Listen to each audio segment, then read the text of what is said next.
ಎಲ್ಲರಿಗೂ ನಮಸ್ಕಾರ ರೀ. ರಿಯಾಸ್ ಕಿಚನ್ಗೆ ಸ್ವಾಗತ.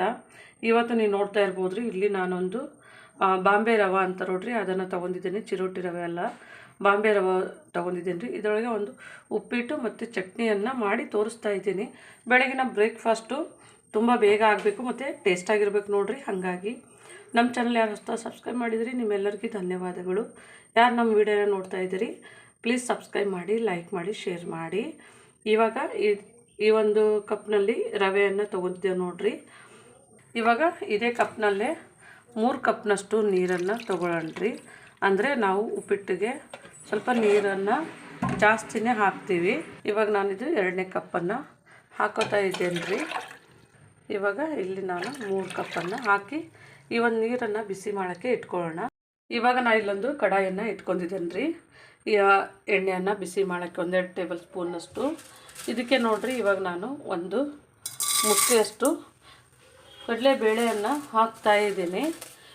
ಇದು ಚಟ್ನಿ ಮಾಡೋಕ್ಕೆ ನಾನು ರೆಡಿ ಮಾಡ್ಕೊತಾ ಇದ್ದೀನಿ ರೀ. ಚಟ್ನಿ ತುಂಬ ಚೆನ್ನಾಗಿ ಬರುತ್ತೆ, ಹಾಗಾಗಿ ಇದನ್ನು ಫ್ರೈ ಮಾಡ್ಕೊಂಡಾದಮೇಲೆ ನೋಡಿರಿ, ಇದಕ್ಕೇ ನಾನು ಇವಾಗ ಹಸಿ ಮೆಣಸಿನ್ಕಾಯಿ ಒಂದು 4 ಹಾಕ್ಕೊಂಡಿದ್ದೀನಿ. ಮತ್ತು ಇದಕ್ಕೆ ನೋಡಿರಿ ಒಂದು ಈರುಳ್ಳಿಯನ್ನು ಹಾಕ್ಕೊಂಡಿದ್ದೀನಿ.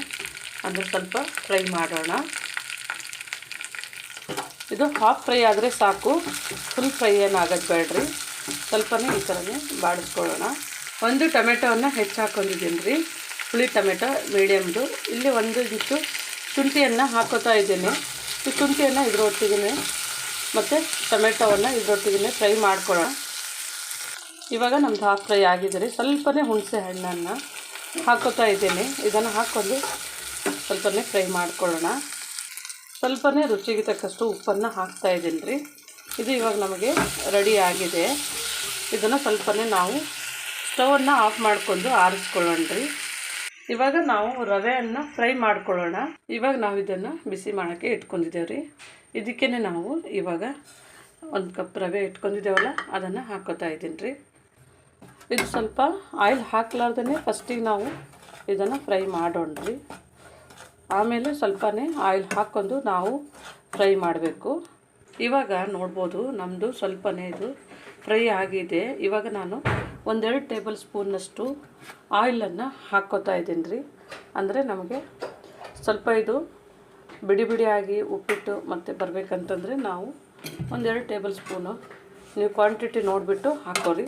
ಇದನ್ನು ಸ್ವಲ್ಪ ಇದರೊಳಗೇ ಅಂದರೆ ಕೆಂಪಗೆ ಆಗಲಾರ್ದೇ ಮಧ್ಯಮ, ಅಂದರೆ ಒಟ್ಟು ನಮ್ಮ ರವೆಯನ್ನು ಸ್ವಲ್ಪನೇ ಇದು ಅರಳ್ಕೊಂಡಂಗೆ ಆಗ್ತದೆ ರೀ. ಈಗ ನಾವು ಮೊದಲು ನೋಡೋ ರವೆಗೂ ಮತ್ತು ಇದನ್ನು ಫ್ರೈ ಮಾಡಿದಾಗೆ ರವೆ ಒಂಥರ ಅರಳ್ಕೊಂಡಂಗೆ ಆಗಿರ್ತದೆ. ಆ ಥರ ಆದಾಗೇ ಇದನ್ನು ಸ್ಟವನ್ನು ಆಫ್ ಮಾಡ್ಕೋಬೇಕು. ಇವಾಗ ನಮ್ಮದು ರವೆ ಸ್ವಲ್ಪನೇ ಇದು ಲೈಟು ಬ್ರೌನ್ ಆಗಿದ್ದಾರೆ, ಅಂದರೆ ತುಂಬ ಬ್ರೌನ್ ಇಲ್ಲ. ಇದು ನಮ್ಮ 2-3 ನಿಮಿಷಗಳ ಕಾಲ ಇದನ್ನು ನಾವು ಹುರ್ಕೊಂಡಿದ್ದೇವೆ ರೀ. ಇದನ್ನು ನಾನು ಸ್ಟವನ್ನು ಆಫ್ ಮಾಡಿ ಇದನ್ನು ಎತ್ತಿಟ್ಕೊತಾ ಇದ್ದೇನೆ. ಇವಾಗ ನಾನು ರವೆಯನ್ನು ಎತ್ತಿಟ್ಕೊಂಡಿದ್ದೀನಿ ರೀ. ನೋಡ್ಬೋದು ನಮ್ಮದು ರವೆ ತುಂಬ ಬಿಸಿ ಇದೆ. ಇವಾಗ ಇದಕ್ಕೆ ನೋಡಿರಿ ಎಣ್ಣೆ ಬಿಸಿ ಆಗಿದೆ. ನಾನು ಎಣ್ಣೆಯನ್ನು ಹಾಕ್ಕೊಂಡು ಬಿಸಿ ಮಾಡ್ಕೊಂಡಿದ್ದೀನಿ. ಇದಕ್ಕೆ ಸಾಸಿವೆಯನ್ನು ಹಾಕೋತಾ ಇದ್ದೇನೆ. ಸಾಸಿವೆ ಜೀರಿಗೆ ಸಮ ಪ್ರಮಾಣದಾಗೆ ಹಾಕೋತಾ ಇದ್ದೀನಿ ರೀ. ಇದಕ್ಕೆ ನೋಡಿರಿ ಇವಾಗ ನಾನು ಇಲ್ಲಿ ಸ್ವಲ್ಪನೇ ನಾನು ಹುರುಗಡ್ಲೆ, ಕಡಲೆಬೇಳೆ ಮತ್ತು ಉದ್ದಿನಬೇಳೆ ಹಾಕೋತಾ ಇದ್ದೀನಿ. ಇವಾಗ ನೋಡ್ಬೋದು ರೀ, ಕಡಲೆಬೇಳೆ ಮತ್ತು ಸ್ವಲ್ಪನೇ ಉದ್ದಿನಬೇಳೆಯನ್ನು ಹಾಕ್ಕೊಂಡಿದ್ದೀನಿ ಮತ್ತು ಕರಿಬೇವು ಸೊಪ್ಪನ್ನು ಹಾಕ್ಕೊಂಡಿದ್ದೀನಿ ರೀ. ಇದನ್ನು ಇದರೊಟ್ಟಿಗೆ ಬಾಡಿಸ್ಕೊಳ್ಳೋಣ. ಇವಾಗ ನೋಡ್ಬೋದು ರೀ, ಇದನ್ನು ಚೂರು ನಾವು ಇದರ ಜೊತೆಗೆ ನಮ್ಮದು ಸ್ವಲ್ಪ ಕಲರು ಕೆಂಪಗಾಗಿದೆ. ಈ ಟೈಮ್ನಲ್ಲೇ ನೋಡಿರಿ ನಾವು ಇದಕ್ಕೆ ಇವಾಗ ಬೆಳ್ಳುಳ್ಳಿಯನ್ನು ಸೇರಿಸ್ತಾ ಇದ್ದೀನಿ ರೀ. ಇವಾಗ ಸ್ವಲ್ಪ ಚಳಿ ಇದೆ ನೋಡಿರಿ, ಹಾಗಾಗಿ ಸ್ವಲ್ಪ ಬೆಳ್ಳುಳ್ಳಿ ಅಂದರೆ ಸ್ವಲ್ಪ ಬಾಯಿಗೆ ಟೇಸ್ಟು ಚೆನ್ನಾಗಿರುತ್ತೆ, ಹಾಗಾಗಿ ಇದನ್ನು ಹಾಕ್ಕೊಂಡಿದ್ದೇನೆ. ಇವಾಗ ನಮ್ಮದು ನೀರು ಕುದಿ ಬರ್ತಾ ಇದೆ. ಇವಾಗ ನಾವು ನೀರು ಇದಕ್ಕೆ ಹಾಕ್ಕೊಂಡು ಇವಾಗ ಇದಕ್ಕೆ ನೋಡಿರಿ ಸ್ವಲ್ಪನೇ ನಾನು 1/4 ಚಮಚ ಅರಿಶಿನ ಹಾಕ್ತಾಯಿದ್ದೀನಿ. 1 ಚಮಚದಷ್ಟು ಅಚ್ಚ ಖಾರದ ಪುಡಿ ಹಾಕ್ತಾಯಿದ್ದೀನಿ ರೀ. ಇವಾಗ ಇದಕ್ಕೆ ನೋಡಿರಿ ಧನಿಯಾ ಪುಡಿ 1 ಚಮಚ ಹಾಕ್ತಾಯಿದ್ದೀನಿ. ಸ್ವಲ್ಪನೇ ರುಚಿಗೆ ತಕ್ಕಷ್ಟು ಉಪ್ಪನ್ನು ಸಹ ಸೇರಿಸ್ತಾ ಇದ್ದೀನಿ ರೀ. ಇವಾಗ ನಮ್ಮದು ಕುದಿ ಬಂದಿದೆ. ಈ ಟೈಮ್ನಲ್ಲೇ ನಾವು ರವೆಯನ್ನು ಹಾಕ್ಕೊಳ್ಳೋಣ. ಸ್ವಲ್ಪ ಸ್ಲೋ ಫ್ಲೇಮ್ನಲ್ಲೇ ಇಡಬೇಕು. ಇವಾಗ ನಾವು ರವೆಯನ್ನು ಹಾಕೊಂಡಾಗಿದೆ ರೀ.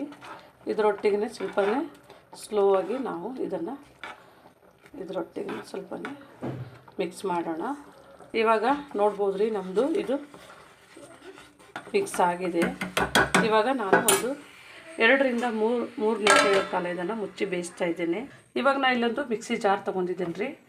ನಾವು ಫ್ರೈ ಮಾಡಿ ಇಟ್ಕೊಂಡಿದ್ದೇವೆ ನೋಡಿರಿ, ಇದನ್ನು ಹಾಕೋತಾ ಇದ್ದೇನೆ. ಇವಾಗ ನಾವು ಫ್ರೈ ಮಾಡಿದ್ದು ಹಾಕೋದ್ಮೇಲೆ ಇದಕ್ಕೆ ಕಾಯಿ ತುರಿ ಸ್ವಲ್ಪನೇ ಕೊತ್ತಂಬರಿ ಸೊಪ್ಪನ್ನು ಹಾಕ್ಕೊಳ್ಳೋಣ. ಇವಾಗ ನಾವು ಇದಕ್ಕೆ ಸ್ವಲ್ಪನೇ ನೀರನ್ನು ಸೇರಿಸ್ಕೊಳ್ಳೋಣ ರೀ. ನೀರು ಸೇರಿಸ್ಕೊಂಡ್ರೆ ಸ್ವಲ್ಪ ತರಿಯಾಗಿನಲ್ರಿ, ತುಂಬ ನೈಸಾಗಿನೆಲ್ಲ ಮೀಡಿಯಮ್ ಮಾಡ್ಕೊಳ್ಳೋಣ. ಇವಾಗ ನಮ್ಮದು ಚಟ್ನಿ ನೋಡ್ಬೋದು ರೀ, ರೆಡಿ ಆಗಿದೆ. ಇವಾಗ ನಾವು ಉಪ್ಪಿಟ್ಟನ್ನು ತೆಗೆದು ನೋಡೋಣ ರೀ. ನೋಡ್ಬೋದು ನಮ್ಮದು ಉಪ್ಪಿಟ್ಟು ಚೆನ್ನಾಗಿ ಇದು ಈ ಥರ ರೆಡಿ ಆಗಿದೆ ರೀ. ಬಿಡಿ ಆಗಿ ನಮ್ಮದು ಉಪ್ಪಿಟ್ಟು ರೆಡಿ ಆಗಿದೆ ರೀ. ಇವಾಗ ನಾನು ಸ್ಟವನ್ನು ಆಫ್ ಮಾಡ್ತಾ ಇದ್ದೇನೆ. ಇವಾಗ ಸ್ಟವ್ ಆಫ್ ಮಾಡ್ಕೊಂಡ್ಮೇಲೆ ಇದಕ್ಕೆ ಕೊತ್ತಂಬರಿ ಸೊಪ್ಪನ್ನು ಹಾಕ್ತಾ ಇದ್ದೀನಿ ರೀ. ಕೊತ್ತಂಬರಿ ಸೊಪ್ಪು ಹಾಕಿ ಒಂದು ಸ್ವಲ್ಪನೇ ಇದಕ್ಕೆ ಮಿಕ್ಸ್ ಮಾಡೋಣ. ಇವಾಗ ನಮ್ಮದು ರೆಡಿ ಆಗಿದೆ ರೀ. ನಾನಿಲ್ಲಿ ತಟ್ಟೆದಾಗೆ ಹಾಕ್ತಾ ಇದ್ದೇನೆ. ಇವಾಗ ಹಾಕಿಬಿಟ್ಟು ಇದನ್ನು ಈ ಥರನೇ ನೋಡ್ಬೋದು ರೀ, ತುಂಬ ಚೆನ್ನಾಗಿ ಬಂದಿದೆ ನಮ್ಮದು ಉಪ್ಪಿಟ್ಟು. ಇದಕ್ಕೇ ನಾವು ನೋಡಿರಿ ಒಂದು ಸ್ವಲ್ಪನೇ ಚಟ್ನಿ ಇದಕ್ಕೆ ಒಳ್ಳೆ ಕಾಂಬಿನೇಷನ್ ಇದೆ ರೀ. ಚಟ್ನಿನೂ ಮಾಡ್ಬೋದು ಮತ್ತು ಇದು ಉಪ್ಪಿಟ್ಟು ತುಂಬ ಚೆನ್ನಾಗಿರುತ್ತೆ. ನೀವು ಮನೆಯಲ್ಲಿ ಒಂದು ಸರ್ತಿ ಮಾಡಿ ನೋಡಿ. ನಮ್ಮ ಚಾನಲ್ ಸಬ್ಸ್ಕ್ರೈಬ್ ಮಾಡಿ, ಲೈಕ್ ಮಾಡಿ, ಶೇರ್ ಮಾಡಿ. ನಮ್ಮ ವಿಡಿಯೋ ನೋಡಿದ್ದಕ್ಕಾಗಿ ಧನ್ಯವಾದಗಳು.